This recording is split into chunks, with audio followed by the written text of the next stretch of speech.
Do you ever feel like you absorb or take on other people's energies, especially when we're working with patients or people in our practices? Well, I've got someone for you. Dr. Jazz is going to share with you in her presentation, Protecting Your Chi, Mastering the Art of Healthy Boundaries and Protecting Your Energy from other people's energy. I'm so excited to introduce to you Jazz, whom I've known for a very long time, and I admire and respect this woman so very much. I'm thrilled to bring her onto the virtual stage. And now, Dr. Jazz. Good morning, everybody. Making sure you can all hear me. Yes. And I am going to share my screen here. All right. So today I'm going to be talking about protecting your chi. We're going to master the skill of energetic boundaries. So I'm going to first introduce myself. My name is Dr. Jazz. I am from the Midwest and I moved out here to San Diego, where Dr. East, thank you so much for this event. She was one of my professors back at Pacific College of Oriental Medicine. And I am both a master's and a doctorate of Chinese medicine. I specialize in something called Qine Song, which is an ancient Chinese medical abdominal massage that I went to Thailand and I studied with a Taoist master. And that is where I learned some of the energetic boundary protocols that I'm going to be teaching for you today, excuse me. I also teach workshop courses. I have private classes and continuing education for providers, which I'll talk more about later on. So today we're going to talk about boundaries. We're going to talk about what boundaries are, why they are important, what boundaries mean for empathic individuals, Taoist foundational understandings of boundaries, and I'm going to share with you 6 ways you can protect yourself energetically. So to begin, we're going to start with a poll on a scale of 1 to 10, showing where your boundaries are. On a scale of 1 to 10, 1 being you have no boundaries, 2 being some boundaries, 3 usually good boundaries, but there's room for more, and 4 clear boundaries and no one messes with you. So I'm going to give you 3 examples. So if everyone knows how to pull up the chat, we can go ahead and answer the following questions. If you have unwanted physical contact, what are your boundaries? Do you have good boundaries, some boundaries, or does no one touch you at all if you don't want to be touched? Go ahead and enter that into the chat. Couple people, yeah. Sometimes it's hard to make sure that that's something that you don't want people to do, right? Sometimes it comes out of nowhere and people physically touch you without you knowing, and you get that quick little reaction to it, right? So keep in mind that we're going to create some tools for you to be able to do that. To not have that happen to you. The second one is, what are your boundaries when it comes to disrespectful language or behavior, right? Somebody says something that doesn't make you feel good. Somebody does something, some kind of behavior that you're actually appalled by. What do you do in those situations? Do you create boundaries? Do you leave the situation? Do you stick around? What kind of reactions do you have to that? And next, to think about on a scale of 1 to 4, what about when someone ignores your personal space or privacy? You ever have anyone go onto your phone, look through your pictures, go through your text messages, right? That can be really violating. Same thing as looking at your email or even going through your stuff, right? That's got to feel like your boundary is being crossed. So just something to keep in mind as we go through this presentation. So let's talk about why boundaries are important. We use them to protect and preserve our energy, our emotions, and our mental health. Individuals who have experienced trauma or abuse are in need of those healthy boundaries. They're also good for people who want to develop a deeper sense of self-awareness to maintain your personal power and autonomy. They're also good for people who work in environments that are intense or have negative energy. Good examples of that are hospitals, healthcare settings, right? Prisons, maybe even a corporate job can have a lot of negativity, right? So having boundaries are really important. Or maybe you're a highly sensitive individual and you pick up emotions and energy of others. We have a name for this. It's called being empathic. So let's dive into that. What does it mean to be empathic? Let's talk about empathy. Empathy means that you're being in tune with the feelings and life circumstances of other people. Being empathic means that you literally are able to feel and take on people's feelings as if you're experiencing it yourself, right? I'm sure you've met someone and you just feel icky. You feel totally fatigued, right? You feel like you have taken on whatever emotion they showed up with, and it's not yours, but it's theirs that you took on because you didn't have a good boundary. Here are some other signs that you might be empathic. You feel everything deeply. You have many highs and lows when it comes to emotions. And it might be a bit confusing when you were happy this morning and you're sad this afternoon. What happened? Sometimes those social situations leave you physically drained. I literally had a patient yesterday who said, I can't hang out with my wife's friend anymore because I'm so drained. I needed a full day to recover from hanging out just for a couple hours with this person who is energetically not aligned with her. If you absorb the emotions of others, we talked about that. You're sensitive in environments, people, animals. You ever go somewhere and you're like overwhelmed by all the people around, like at a fair or going out to a restaurant, right? There's too much stimulation. If you're sensitive to that, you might be empathic. Oftentimes empathic people put other needs above your own. You're always trying to help other people and you don't provide for yourself. You're also someone who doesn't like small talk, right? You'd rather have that deep, meaningful, connective conversation than talk about silly things that kind of are irrelevant and don't really matter. Oftentimes empathic people are really good listeners, and that's why people come to you, because you're really good at listening. But oftentimes people like to dump, especially if they know you're a good listener, and they'll dump all their emotions on you. And you need to ask yourself, is this person looking for advice or just wanting to vent? Because then maybe you might not be the right person for that. Oftentimes empathic people overthink everything. How many times have you been stuck on that conversation or that thing you said that you wish you would have said differently, right? That's often an empathic person, is you're worried about how that landed, but it turns out that person forgot that you even said it and you worried about it for nothing, right? An empathic person can pick up vibes immediately, right? You probably have walked into a room and you're like, this is not where I want to be. But how many times have you turned around and said, nope, I'm going to go? No, we oftentimes put up with it, even though we pick up those vibes that this isn't a very safe or comfortable environment for us.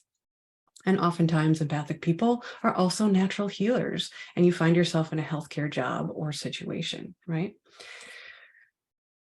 So now creating boundaries, let's dive in, right? That can leave you feeling exhausted, not feeling good enough. It can decrease your immune system. We're going to talk about that a bit more later too.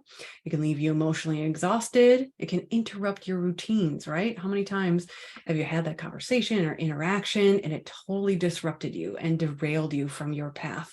And you just had to sit down and process that, right? Journaling is a great way to move through those moments. It can decrease your quality of life, right? If you're stressed out about these boundaries that you are having a hard time making, that can really impact the way that you are able to be present in the world. And sometimes people feel it physically. You get that body fatigue, that weakness. Sometimes people even have it as pain or digestive issues. But if you do create boundaries, you can feel more energized. You're not taking on other people's energies. You can become better at your job, your passion, your creativity. You can feel strong or resilient to be pain-free, have a better quality of life. And you can learn that you are not responsible for the feelings of others. And what is that? It's all about your self-care. So we're going to talk a lot about self-care today. So just diving in a bit deeper about the power of boundaries, we can protect our energy, enhance our relationships, promote self-awareness, boost your self-esteem, and reduce that stress and anxiety. When we talk about protecting our energy, we're talking about being able to protect the energy from those external influences that drain or deplete us. There's no way that you're going to be able to avoid being in those situations. But if you have good boundaries and you use some of the tools I'm going to share with you today, then it doesn't matter what situation you're in, you are prepared. You have a contingency plan and you know what to do. Enhancing your relationships. How many times have your boundaries being crossed, interrupted, or challenge those relationships you have. So by creating those boundaries and clearly communicating your needs and expectations, you can avoid those misunderstandings and conflicts based on that deeper connection and trust of mutual respect. We can promote self-awareness. When you have those boundaries, you are aware of the decisions that you can make and the actions you can take to align with those values and goals. Remember walking into that room that didn't feel good? You can know yourself and say, this is not where I need to be right now, and leave and not feel bad about it because it didn't feel good. Why should you have to not feel good for other people to feel good? That's not very helpful, and that's not a good quality of life. It can boost your self-esteem as well, right? By setting these boundaries, it can boost your confidence. By asserting yourself, you can send a message that you are worthy of respect and deserving. You deserve good things in life. We can also reduce stress and anxiety, right? When we have those boundaries, we're less likely to feel overwhelmed and anxious in those social or professional situations. We got bills to pay, we got life to live, and you don't want those boundary crossing issues to interrupt your quality of life and how you exist in the world. Okay, so how do we navigate these empathic experiences? So I'm going to talk about two things today. We're going to set boundaries energetically, and I'm going to give you a very specific protocol. And then we're going to practice self-care, right? There's a multitude of things that we can do for that, and I'm just going to share a few of those today. And just to be mindful, I want you to know that there are many, many, many ways to create boundaries. And I'm just sharing a very small amount of that with you today because I only got an hour to talk. And so today I'm going to share with you Taoist practices. This is what I went to Thailand and I studied with Master Mantak Chia. And these are some of the boundary protocols that they shared. And then we're going to talk about energetic awareness as well. And we're going to do that by talking about the Tao. So many of you don't know what that is, but this is the framework that I'm going to share this information. So I'm going to kind of set you up for the protocols. So I'm going to kind of give you a background for those of you who aren't familiar with the Tao. The Tao is an ancient belief system around a way of life. So it's not necessarily a religion or spirituality, but it's a way of being present in the world. So the Tao translates as the way of nature, the way without force. So let's dive into that a little bit. How exactly does it work? There is a phrase where the mind goes, chi flows. We're going to program our body using these Taoist practices. So let's unpack that a little bit.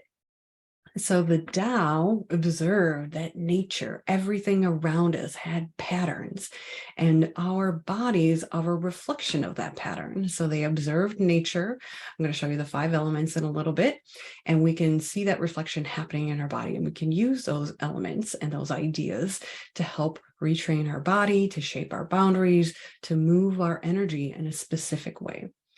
So a really great example is to think about the macrocosm and the microcosm, right? So if you look at this top picture, this is a picture of the Earth with the magnetic resonance that science shows happens with the Earth. Well, guess what? It happens in the same way in our hearts. We have a magnetic resonance that happens in our hearts as well. And then if we look at the bottom picture, that is a picture of the moon rising over the sun, right? And look at how similar that looks like to an egg with sperm coming at it, right? How similar are those pictures?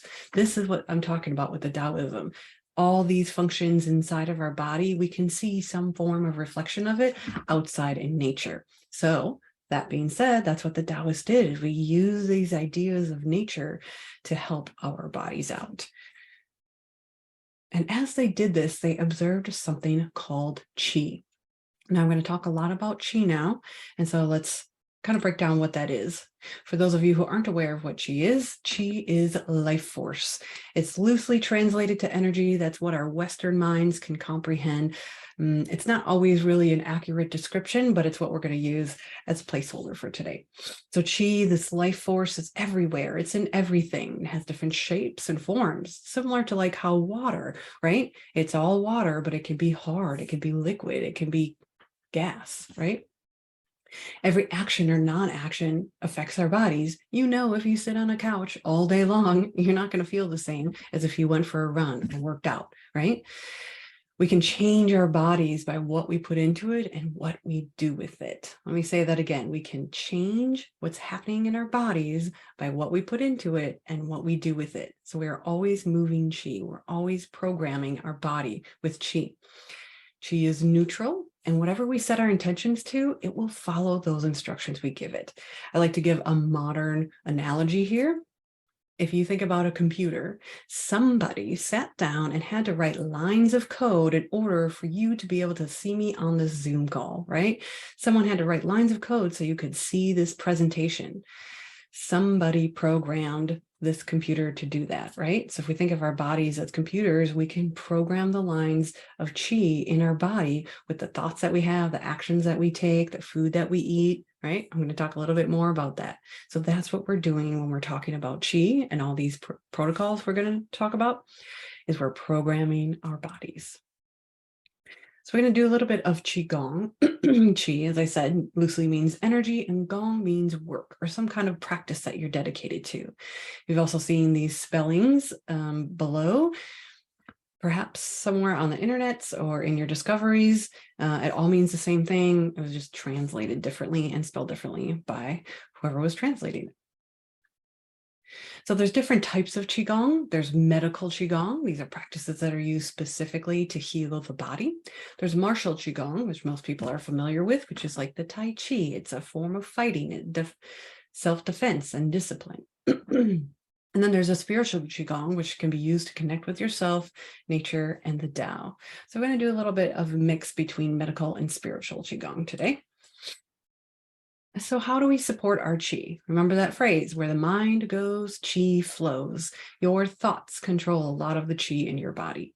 But here are some other things that we can do to help our bodies as well to support our chi. Nutrition is a big one. We can use Chinese herbs, acupuncture, massage. We already talked about exercise, Tai Chi, meditation, Qigong, cleaning up your thoughts and managing your emotions. These are some of the basic things that we can do to support our chi. And when our chi is strong, our boundaries are clear. So that's what we're going to dive into. A quick note that the #1 way to support your chi is nutrition. If you make good food choices, you can feel better in your body. Food can be medicine. That's the origins of Chinese medicine, is using food therapy, because we have to eat every single day. So you might as well put good food into your body. And if food is information, then we're programming our body with the information of the food that we eat. Right? You literally are what you eat if you think about it from that framing. So my challenge to you is the next time you eat a meal or you're sitting there eating a snack while you're watching this, look down at your food and ask yourself, is this medicine? And if you can't say yes, then maybe you shouldn't be putting it in your body. So if it's easier to have good digestion, it's easier to have good boundaries if you have good digestion, right? So if you can't digest things and you feel bloated and unwell, how are you going to have clear boundaries if you can't even have good digestion, right? So we can replenish our chi through different ways that we already listed. But by making those good decisions, we can nourish our body. And I love this picture. I found it, I think it's from the 70s, of ways that we can use breathing techniques, we can use food, we can use the energy around us that they call the cosmic energy to help heal our bodies. And there's a lot of different meditations and practices to do, and I'm just touching on a few today. But to understand these Taoist concepts about utilizing your energy, we need to talk about how your chi is lost or compromised. What do you think is the #1 way that we lose our energy? Anyone want to type a guess into the chat box? All right. People, yep, that's a good answer. All right. So we lose our energy through emotional expenditures. Yep. Not resting, lack of sleep. Yeah, those are all things that can impact our emotions as well. So dealing with emotions is one of the most depleting things we experience, is those negative emotions. It could be negative self-talk. It could be toxic people in our lives, stress from your social, work, home environment, right? That emotional energy is part of our life force energy. And if we're having to deal with that all the time, how are we going to be able to create good boundaries, right? So that's what a really important thing, and what I want you to walk away from today is the emotional expenditures and how that impacts our lives. So speaking of the elements, here is our 5-element image. And today we're going to talk about the earth element. This is an imbalance that can have a physiological manifestation when our earth element is out of balance, which in Chinese medicine relates to the stomach and the spleen. We're receiving from the world and we're processing and breaking it down. And that's what the stomach and spleen do. And if you can't do that, you can't process what's coming in or at you, then you can have these manifestations of neediness, self-absorption, resentment, excessively self-sacrificing, and lacking the ability to care for yourself. It can inhibit your ability to hold those boundaries and meddle in other people's lives because you're trying to avoid your own. Does that resonate with anyone? If this is also out of balance, you'll also be digestive issues, and you'll have an unhealthy relationship with food, different kinds of eating disorders, right? You eat to feel those emotions. And the reason that food is often related to boundary issues, emotional issues, self-confidence is because when we eat, we literally change the physiology in our brains by eating. So that's why food is often the go-to for these imbalances, because it changes the physiology of your body. When you feel so uncomfortable, what do? You lock yourself in a room, or do you eat something that makes you feel good, like ice cream or chocolate or something other than that, right? We have different vices. Some people go to drugs, some people go to sex, right? There's different ways to get out of that discomfort that we use. And this is just an example of that. So protecting your body, there's these basic Qigong practices, and we're not going to go over any of these today, but I do have versions of these online if you're interested in learning more.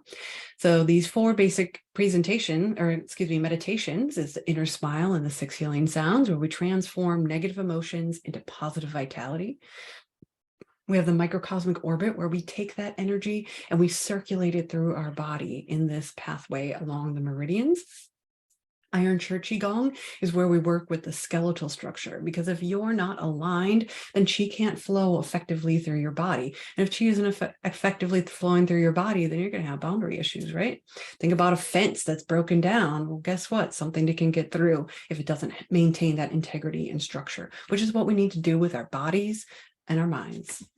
And then there's the healing love, or the sexual Qigong, where we can use the energy that our body is creating to create life, right? Sperm from the men, eggs from the women, and we can use that to boost our energy, our immune system, and our boundaries, but that's another class. So just a quick overview of the inner smile and 6 healing sounds. This is a great basic place to start.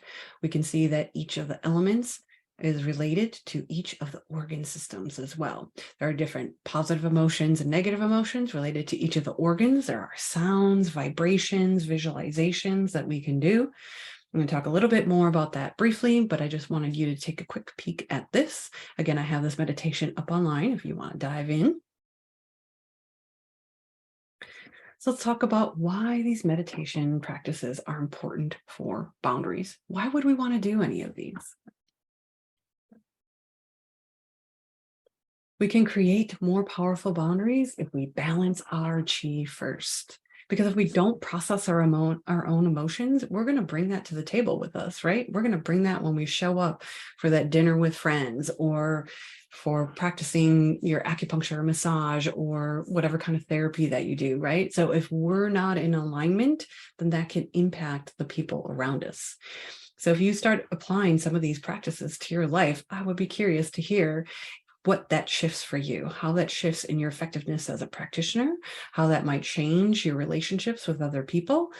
Feel free to reach out if you notice a difference with some of these practices. So we're going to talk about self-care now. Taking care of your body. It's the only place you have to live. This is where I like to give a good example of people who have owned a car. How many people have owned a car? How many people have owned more than one car? How many people have owned 2, 3, 4 cars, right? We've probably had more than one in our life, but how many of you have had more than one body, right? Nobody, right? This is the only place you have to live. And if we don't take care of it, then we don't have anything to replace it with, right?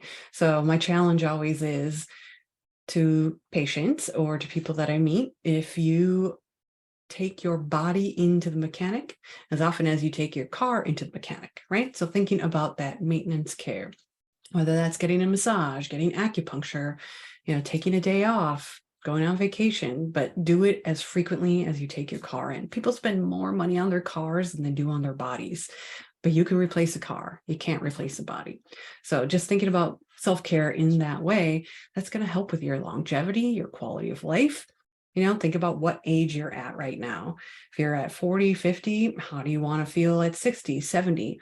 All the habits you make now will impact how you feel later. So today we're going to share some of those habits that you can start implementing into your life. So the first thing is setting your intention, right? Where the mind goes, chi flows. When it comes to energy, I want you to know that you always have a choice. We have a choice with the chi that's around us. And what does that look like to you? Walking away from that room where you got those bad vibes, right? Turning around and going home if you don't feel up for going out. How does that manifest for you? Getting a new job, moving out of a house that feels toxic, eliminating the people in your life that no longer serve you, right? If you're in situations where you maybe can't make big choices like that, you can also choose not to absorb that energy, but instead observe it. So that means when you show up and you're like, oh, this is not good vibes, I'm aware of it and I'm not letting it impact me, right? So just creating that separation energetically, mindfully, and knowing that it's not yours and it can not affect you. And we'll give you a few techniques to make those clearer boundaries, but the first is to observe that difference. Observing, wow, this person is having a hard time and they're trying to dump on me, and I don't want to take any of that on. Whatever that is, it's the framing of observing that you're uncomfortable and this is something that you need to separate from yourself. And then you can multitask with some of these practices, right? You're going to do some of these techniques while you're at that restaurant with those people that maybe aren't in alignment with you and your values, or going into that concert where there's bad vibes, or whatever it is. You can be able to take these practices with you. So the first one is visualization. So we're going to use another one of the 5 elements. This is the fire element. We are going to be thinking about chi boundaries, and we're using fire because fire transforms things. Think about when you put logs on a fire, what happens? They get hot, they burn up, and eventually they become ash. So if anything crosses this boundary, it first has to come through your ring of fire. This is kind of the image to use to kind of think about this burning ring of fire. So this is Taoist practices where we're pulling in that 5 elements. We're pulling in the fire element, and we're putting a burning ring of fire around our bodies for about 3 to 6 feet, whatever's comfortable for you. And it follows you and moves with you wherever you go, right? So if someone's coming up to you, if you're in a situation, put this burning ring of fire around you. So anything that has to come in has to go through your filter fire. Does that make sense? And from that burning ring of fire comes a golden dome up over the top of your head and under your feet. Again, this is Taoist in nature. This is a visualization that you do. So you bring that golden dome that comes up out of the fire over the top of your head, under your feet. I think of it as a golden egg. And again, it moves and follows you wherever you go. And the more you think about this and have this in the back of your mind, the stronger it gets. And you don't have to always sit down and visualize it. Think about it in an instant and boom, it's there. You're at the grocery store and there's a creepy person down the aisle following you around. Boom, put this burning ring of fire and golden dome around you. I like to put it around my car. I like to put it around my house. I can put it around people I care about too. So I'll tell you a good story. I was driving up to L.A. with someone and it was bumper to bumper traffic. And I thought for a moment, oh, I should have put that burning ring up. Boom, we were in a 5-car accident or a 5-car pile accident just at the moment that I thought I forgot to put my boundary around my car. So I do not do that without fail anymore, to always put that protection around my car whenever I'm driving anywhere. So it's interesting to start to experience the differences when you start to have this awareness and bring this tool with you. So this is what I want you to walk away with today. This is the powerful Taoist practice of boundaries. So you can bring it wherever, whatever situation. Next time you go to a work meeting and you're around toxic people, put it around you. If you're talking with family members that you have a hard time with, put it around you. Just see how it shifts things. See how it helps you keep in alignment. See how it helps you manage your emotions. And I'll be curious to see if anyone has any feedback about that. So this is another visualization. You can kind of think about it when you're walking around. Here's that golden dome or that bubble that can follow you wherever you go. Just another way to kind of look at that.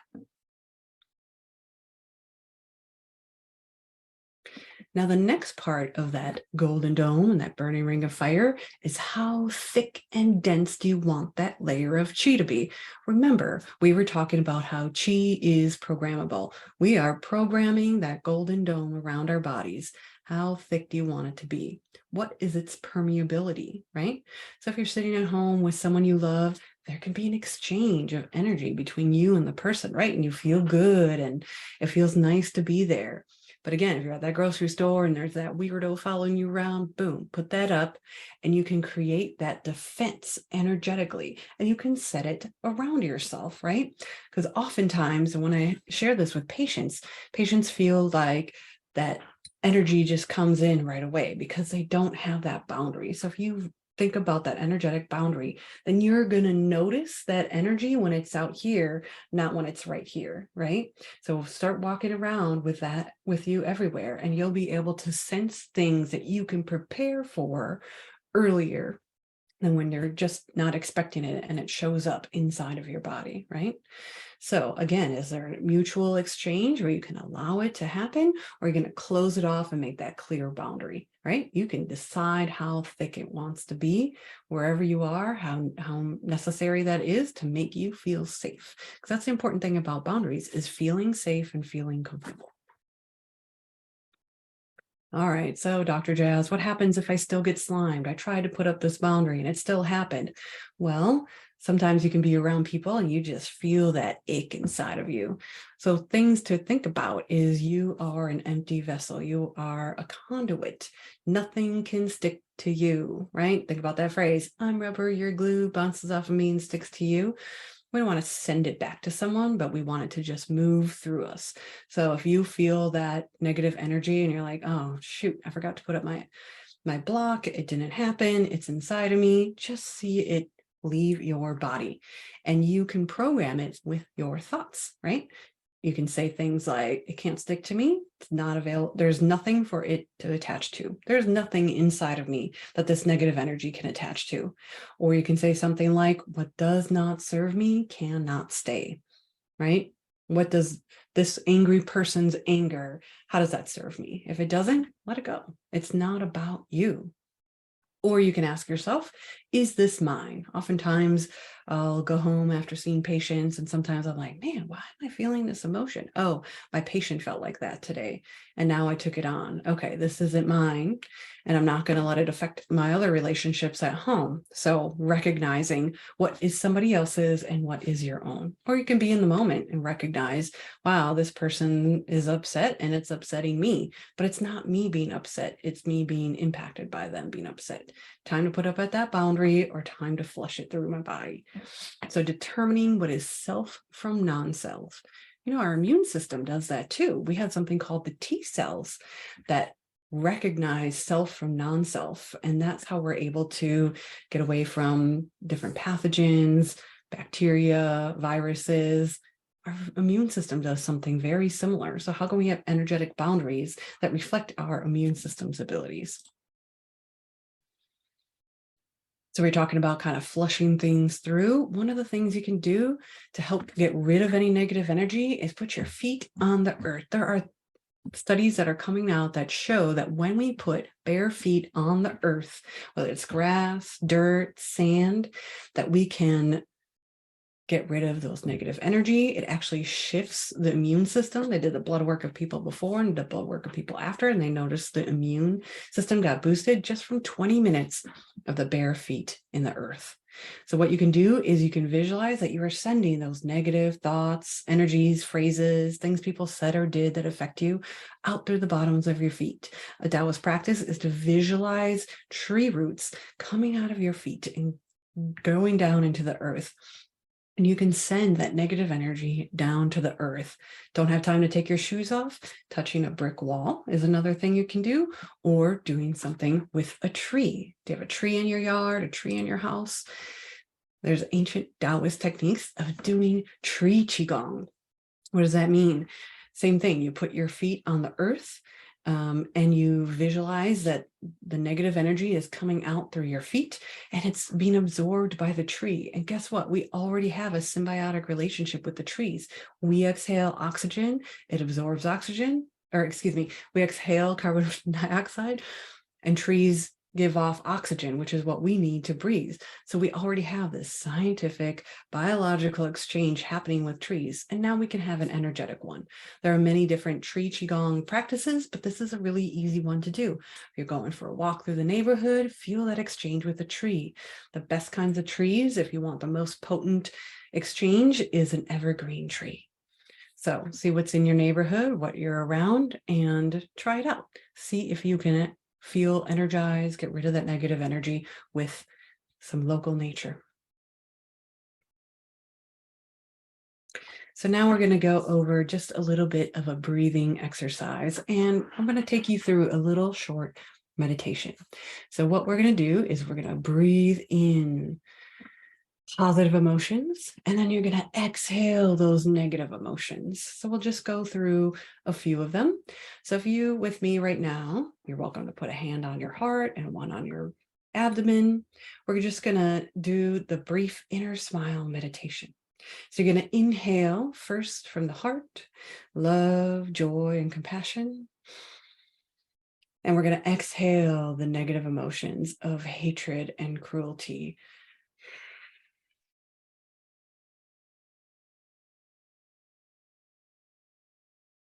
Next, we're going to inhale the positive emotions for the stomach and spleen, which is openness, fairness, and trust. And we're going to exhale in a dark gray, cloudy smoke that leaves out through our nose and mouth, worry and anxiety.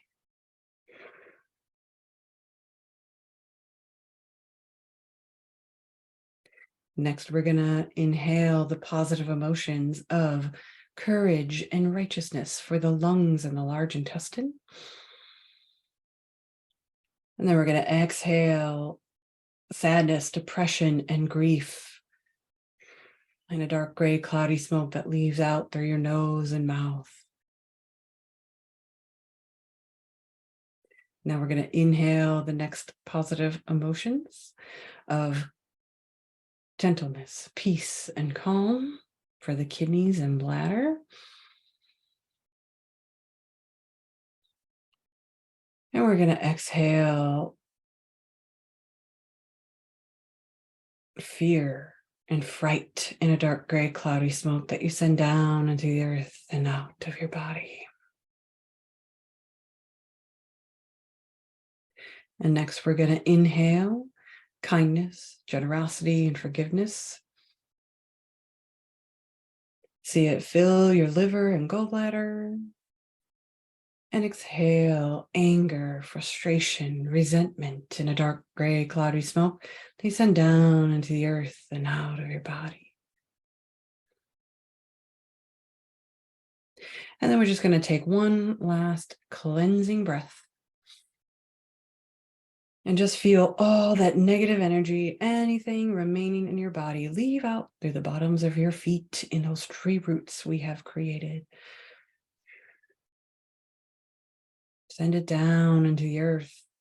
Feel that all that remains inside your body are those positive emotions. Good.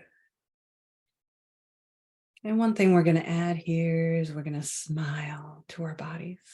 We're going to smile to our organs. We're going to smile to the positivity we now have inside of us. The Taoists figured out that when we smile, we release positive hormones from the brain. That's right. We release dopamine, the serotonin, the endorphins, simply from smiling. Feel that pleasure in your body. Feel that release and that shift. Maybe you warmed up a little. Maybe you feel some tingling. Maybe you feel release. Maybe you feel some emotions coming to the surface. We have created a transformation. And if you feel nothing, that's okay too. Go ahead and open your eyes. Come back to the room. And let's talk about more self-care.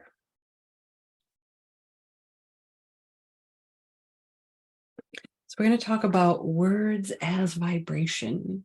Words vibrate at a different frequency that can affect us. We can attract positive energy to motivate, inspire, or expel negative energy, right? Think about at that time that you've been really angry. What do they say? Scream into a pillow, go into a car and sing at the top of your lungs, right? You're creating a vibration that shifts things. So how can you vibrate something to move it? We're programming chi with those vibrations. Think about your favorite song. What does that do? It shifts you. We can do that with music, poetry. Think about the feelings that can be evoked from that. So create something, create a vibration, whatever that looks like for you, to help shift things. And now we're going to talk about mantra. It's a word or a sound that's repeated to be a guide for your thoughts. It can be a short repeated prayer or a phrase. So I'm going to share with you something from Kundalini Yoga. For those of you who are familiar with Kundalini Yoga, it's a specific type of yoga that works with energy that's at the base of our pelvis. And we use these practices to awaken the Kundalini energy. Kundalini is about that image of the spiraled snake at the bottom, and it comes up the spine, and we're moving that chi and that energy through the chakra system. And the chakra means wheel, right? So we're spinning that energy up through our bodies. And this is one of the ways that you can do that by using some of these mantras. Kundalini uses a lot of chanting, vibration, to help move energy through our bodies, which is interesting because it overlaps with a lot of these Taoist practices. But today we're just going to talk about this very simple mantra that you can integrate into your life. So the first one, or this one, is called Satanama, right? Sa means infinity or birth. Ta means existence or life. Na means transformation or death. And Ma is regeneration or rebirth. So the way that we do this is you can say Sa, Ta, Na, Ma. Sa, ta, na, ma. So you can do this when you're feeling stuck, right? So we want to create a vibration. Let's say you're stuck in a loop, or you're feeling that negative energy, or your boundary has been crossed. This is something to bring you back to yourself. We can use this mentally, right? You don't have to say it out loud if you're in a situation where that's not appropriate. You don't have to touch the tip of your fingers, but saying any kind of mantra can help move you through. So sometimes if I'm feeling stuck or I'm in an emotion that just seems to be looping on itself, right? That can often be because of a boundary that was crossed. I will say some kind of Sanskrit phrase, which is what this is, which is that ancient language, meaning this is a language that's been used for thousands of years. So there's power behind these vibrations, this mantra. And so I'll just go through and do the Satanama. So feel free to use that. Well, maybe that doesn't resonate with some of you. And in creating this presentation, I discovered there is a Christian version of this too. Ma Ra Na Tha. So Ma Ra Na Tha. This means come, Lord Jesus. right? So if that resonates better with you, same thing. You can use this phrase to help move through whatever emotions or if you're feeling stuck, right? It's the same if you're doing the Lord's Prayer or any kind of ancient religious phrase that's repeated, whatever resonates with you. This is something that could be super useful. And I've only listed 2 here, but I'm sure with a quick Google search, you could find other brief mantras or prayers that can be used to help move you through those situations where you're feeling uncomfortable. If you're in that situation where you walk into that room and you feel those vibes, start repeating this in your head, right? So that's going to remind you to come into your body, come into your presence, know who you are, stay grounded, be confident, create that boundary, right? So that's what the Taoists are really big on, is multitasking, having us do multiple things simultaneously. You can put up that golden dome, you can say this mantra, you can put that burning ring of fire around you, right? You can think about that permeability. You can ask yourself, is this my energy or not, right? So we're doing all of these things simultaneously, all while interacting with people or being in a situation. So the more you practice this, the better you get at it. So I'm going to give you another bonus here, which is an Epsom salt bath. This is a great way to detox your body, to help relax your muscles, replenish that level of magnesium in your body.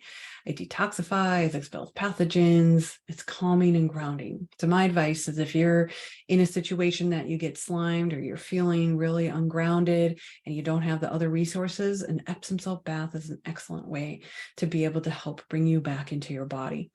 And if you can't get to a bathtub because you don't have one, go in the shower, take those Epsom salts, rub it on your skin, right? It can be an exfoliant as well. You can still absorb it even if you don't have a bathtub.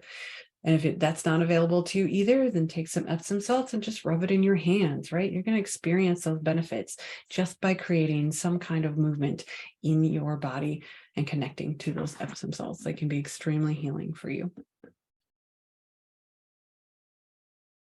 So here are some final thoughts about protecting your chi. I hope that you got a lot out of this. We can master the skill of these energetic boundaries by using these protocols. And this is another phrase that I share with you that I say to myself and I share with my patients. You're stuck in those moments where you're feeling like your boundaries are being challenged. You're always able to come back to yourself, finding a phrase that resonates for you. And this was one that was shared with me that I like to share with others. You are capable, you are real, and you are enough. You're capable to create the tools that create a boundary that's strong, powerful, and healthy. You are real. Your feelings and experiences and sensitivities are real. Acknowledge them, have compassion for yourself, and know that you'll be okay, and know that you're enough. Feel good about creating boundaries, prioritizing your self-care, and taking care of yourself before others. When you say no to others, you're saying yes to you. Remember that. So we've come to the end of the presentation. However, I'm going to share with you a few other things you can do. If you liked what you learned today and you'd like to learn more from me, I do offer upcoming workshops. I teach the Qine Song, the ancient Chinese medical abdominal massage. I usually teach it in the spring and fall, try to have it outdoors, and there's usually quite a bit of CEUs. If you can't make it in person, I do have online meditations. We have digital content. You can access different guides. There's video meditations. You have immediate access to that. So the inner smile, we talked about that today. If you'd like the full meditation to help balance your emotions, improve your digestion, support your mental health, I have those on my online store as well. If you're a VIP, you can get discounts for these online classes.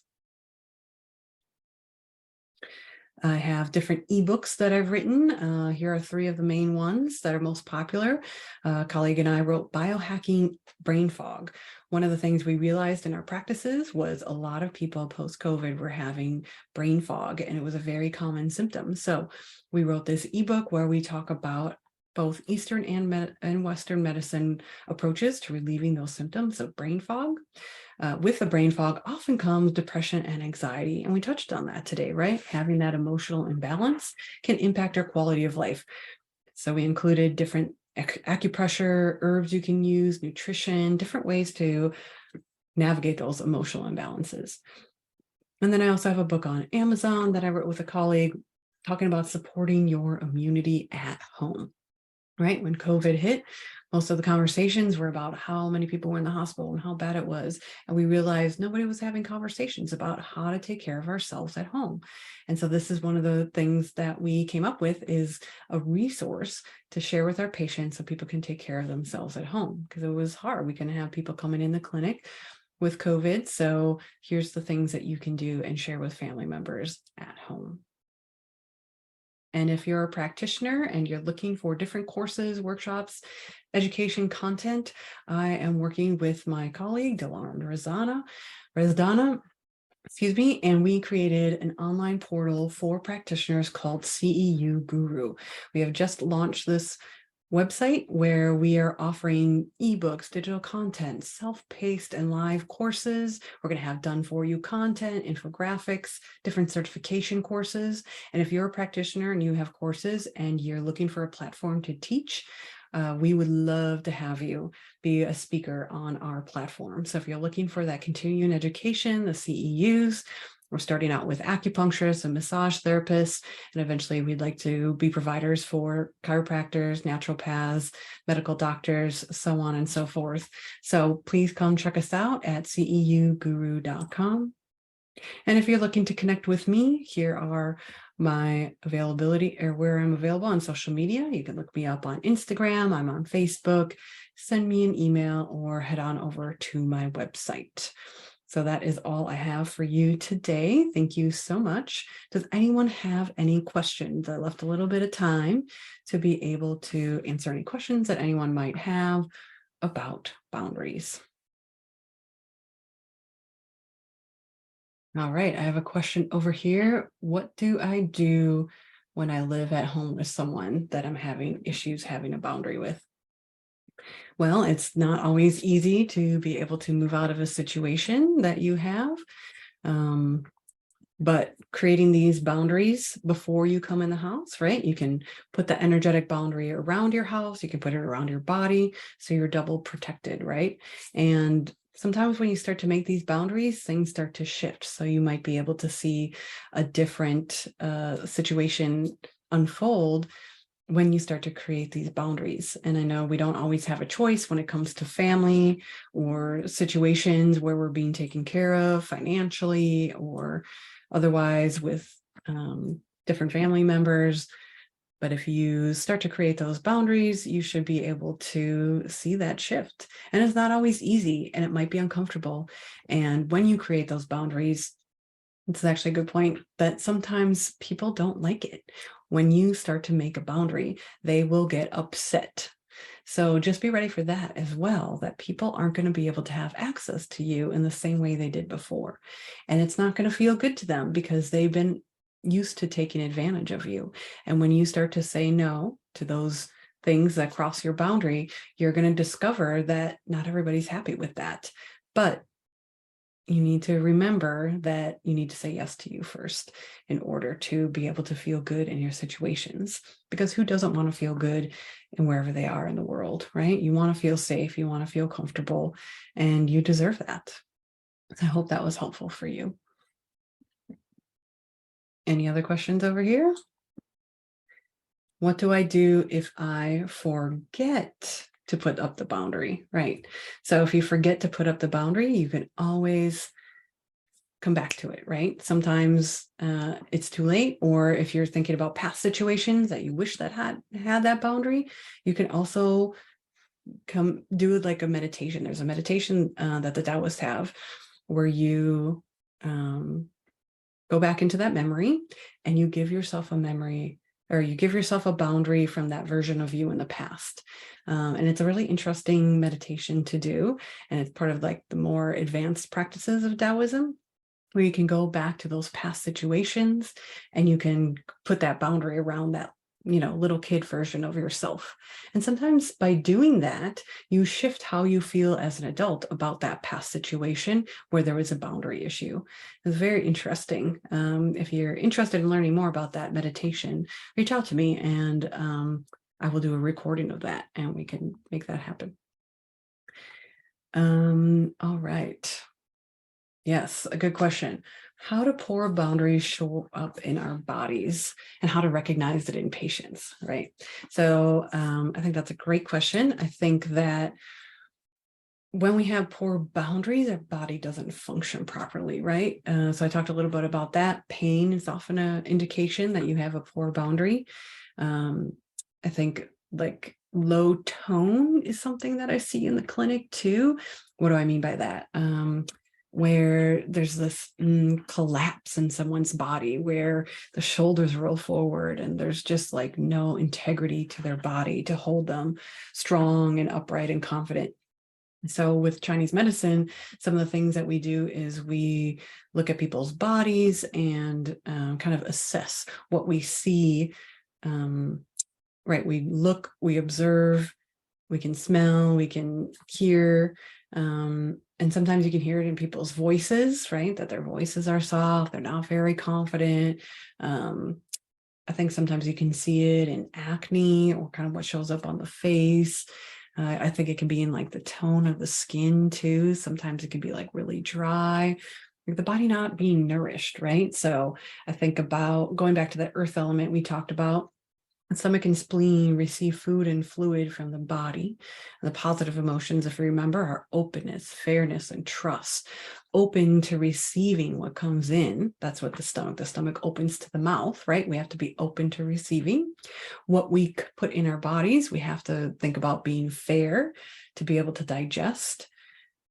And if it's not, then, right, we know the difference. If you eat a whole pizza versus eating a salad, you know you're going to feel different. And so oftentimes there's a struggle with being able to open and receive, right? Sometimes that's when we see the different body dysmorphia. We see like those eating disorders because they're not open to receiving that nourishment, whatever that is. And then I think of the stomach and spleen and earth element. It's also like the five senses, right? So is it fair what we're hearing, what we're seeing, what we're smelling, what environment we're in? I think a lot about social media, right? We're being bombarded with all this negativity, and how can we process that? Because that's what the stomach and spleen do. That earth element is processing all of that and digesting what we're receiving from the world. So if we struggle with that, that shows up often in digestive issues. So that's the most common thing that I see is digestive issues when people have poor boundaries. So it looks like I am out of time. So thank you so much, everyone, today. And I appreciate you all being here. Please reach out if you have any questions. And I look forward to seeing everyone at the rest of the event. Thank you so much, Dr. East. This is wonderful. Enjoy your Subtle Energy Summit.